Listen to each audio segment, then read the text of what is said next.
In the heart of a small Israelite village, where traditions and customs shaped daily life, a controversy arose that sparked heated discussions among the residents. The protagonist, a young man named Eli, was known for his curiosity and questioning spirit. He often felt torn between his people's cultural heritage and the new influences coming from distant lands.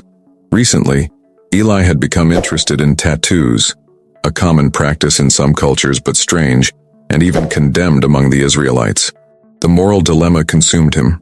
How could he reconcile his desire to express his personal identity with the teachings he had heard since childhood?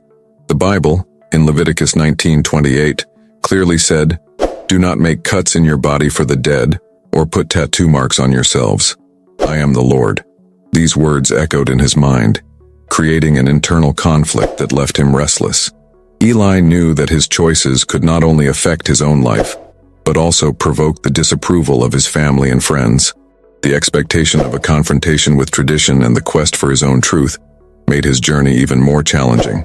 What would Eli decide? This decision could change his life forever. Eli walked through the streets of his village, the smell of fresh bread and the laughter of playing children echoing in his ears. But despite the vibrant atmosphere, his heart was heavy. He often sat by the lake, contemplating the calm surface of the water, which reflected the clouds floating above. The beauty of the scenery contrasted with the internal storm that consumed him. "Why is it so difficult to be myself?" he thought, while the verse from Leviticus 19:28 resonated in his mind. He wondered if it would be possible to find a balance between his identity and his community's expectations. That afternoon he met with his friend Miriam, who also shared his inquietude. She was one of the few people Eli felt he could trust. "Eli, you seem distant. What's happening?" Miriam asked, observing the young man's thoughtful expression. "It's the tattoo," Eli replied, hesitating. "I want one, but what about tradition? And what would my mother say?" "You can't live just to please others," Miriam said, encouraging him. "Life is too short not to express who we really are." Eli nodded, but doubt still tormented him. He knew that many in the village would see this as a violation of the laws that had been passed down for generations.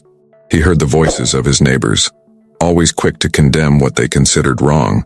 "If you do this, Eli, you will be turning away from God," he remembered an old man in the village say, who always talked about the importance of following the Torah.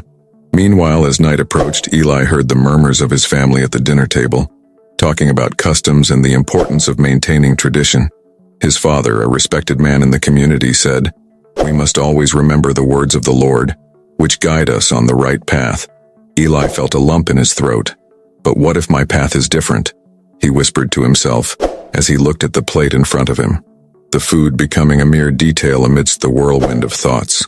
Doubt consumed him, and the interventions that once seemed simple now became a labyrinth of emotions. Eli began to feel that regardless of his choice, there would be a loss. The loss of acceptance from his community, the disappointment of his parents. "How can I be true to myself without betraying those I love?" he questioned himself. This questioning became a constant weight, and Eli knew that a decision was approaching.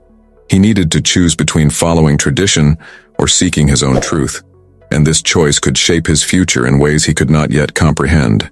Eli sat by the lake, watching the waves gently breaking against the shore.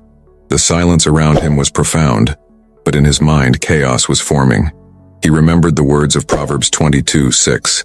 "Start children off on the way they should go, and even when they are old, they will not turn from it." What would this instruction mean if he did not follow the same path as his parents? The traditions that shaped his childhood now seemed like a prison. The conversation with Miriam echoed in his mind, and he wondered if he was prepared to confront his village's norms. The idea of a tattoo, which to him was a form of expression, seemed an act of rebellion in the eyes of many. He thought about the words of Leviticus 19:28.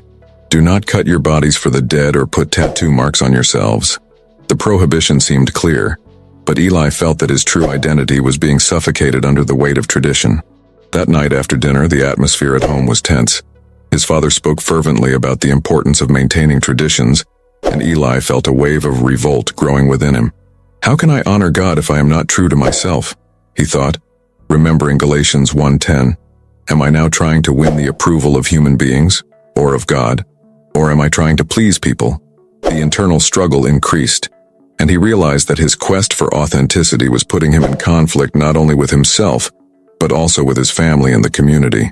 Pressure intensified as Eli became more aware of his desire to express himself. He noticed disapproving glances from neighbors as he passed by, and conversations in the village revolved around who was straying from customs. Tension grew, and Eli began to feel that his choices could not only affect his life, but also those of his loved ones. What if I end up breaking the family? And if, in seeking my truth, I am hurting those I love the most? As he looked at the reflection of the moon on the lake's water, Eli realized that his decision was not just about a tattoo, but about his own soul. The dilemma became a weight that required a response, and with each passing day, the urgency of his choice became clearer. He was at a point of no return, and any step he took would lead him to an uncertain future, where acceptance might be just a distant echo. Eli took a deep breath, trying to calm the storm forming inside him. Is this really what God wants from me? He questioned himself while his father's voice echoed in his mind, full of warnings about disobedience and its consequences. Wisdom cries out in the streets. In the public squares, she raises her voice. Proverbs 1:20. But Eli could not ignore the voice crying inside him, a voice that desired freedom and authenticity. The tension at home was almost palpable. During dinner, he noticed his mother looking at him with a mixture of concern and disappointment. The question that tormented him the most was whether the search for his true essence was worth it. If I stray from the path my parents walked, what will remain of me? Will I be a stranger in my own home? The words of Matthew 10:34 repeated in his mind. Do not think that I have come to bring peace to the earth. I have not come to bring peace, but a sword. He knew that his decision could cause an irreparable division. That same night, as he prepared to sleep, Eli felt the weight of family expectations. I am grateful for everything my parents have done for me, but what if I am not what they expect? He looked at the ceiling, where the shadows danced, reflecting his emotional state. The truth is that even if I do not follow what they believe is right, it does not make me a less worthy person in the eyes of God. The remembrance of Romans 12:2 resonated in his heart. Do not conform to the pattern of this world, but be transformed by the renewing of your mind. As Eli struggled with his emotions, the community also began to feel the impact of his choices. Whispers in the streets became more intense, and village leaders started discussing the possibility of exile for those who strayed from traditions. What does this mean for me? Am I really willing to bear the consequences? Self-discovery was becoming a battlefield, and Eli found himself fighting not only for his identity, but also for acceptance in a world that seemed to have no space for difference. Eli knew that his decision about the tattoo was not just a matter of aesthetics. It was a watershed moment in his life. He was on the brink of an emotional climax, where each choice could lead him down an irreversible path. If I stand up, will I have the courage to face what comes next? The lake reflected not only the moon, but also his internal struggle. He felt like a boat adrift, caught between two currents, the tradition that held him and the freedom he so desired. Eli was paralyzed on the lake's edge, the calm water reflecting the confusion stirring within him. Listening to the murmur of the waters, he felt it was time to make a decision. If I do not act now, when could I? What is the point of living a life that is not mine? He remembered Galatians 1:10. Am I now trying to win the approval of human beings, or of God? Or am I trying to please people? If I were still trying to please people, I would not be a servant of Christ. The truth became a weight on his chest, and courage began to blossom in his heart. Gathering his last vestiges of determination, Eli decided that he would speak with his parents the next morning.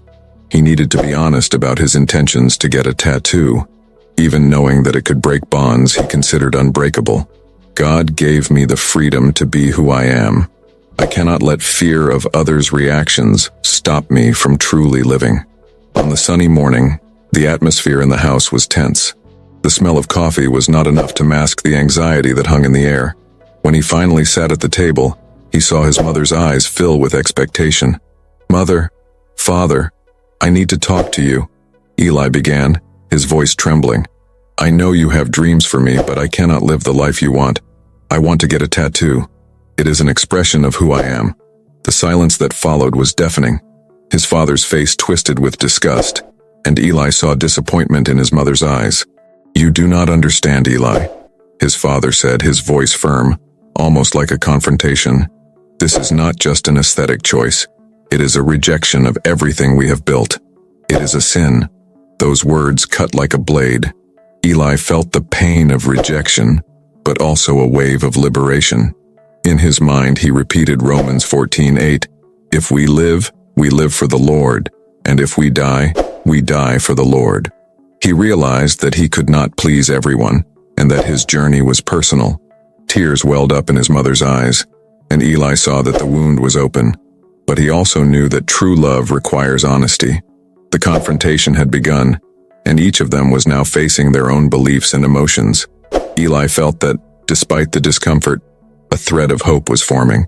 He did not know what the future held, but one thing was clear. He was ready to fight for his freedom, even if it meant leaving home. Eli felt a lump in his throat as his father's words echoed in his mind. Rejection was painful, but he knew he needed to stay firm in his decision. "I cannot live to please others. What matters is that my life has meaning to me and, more importantly, to God," he thought, remembering 1 Corinthians 10:31. "So whether you eat or drink or whatever you do, do it all for the glory of God." The tension in the room was palpable, but Eli did not back down. He remembered Philippians 4:13. "I can do all this through him who gives me strength." With that, he found the courage to continue. "I am not rejecting you. I am seeking who I really am. Please try to understand." His mother, still with tears in her eyes, looked at him, the pain on her face slowly turning into understanding. "Eli, we love you, and it is hard for us to accept this. But we understand that you need to find yourself," she said, her voice trembling but full of love. His father, although reluctant, recognized the value of Eli's sincerity. Over time, the conversation evolved.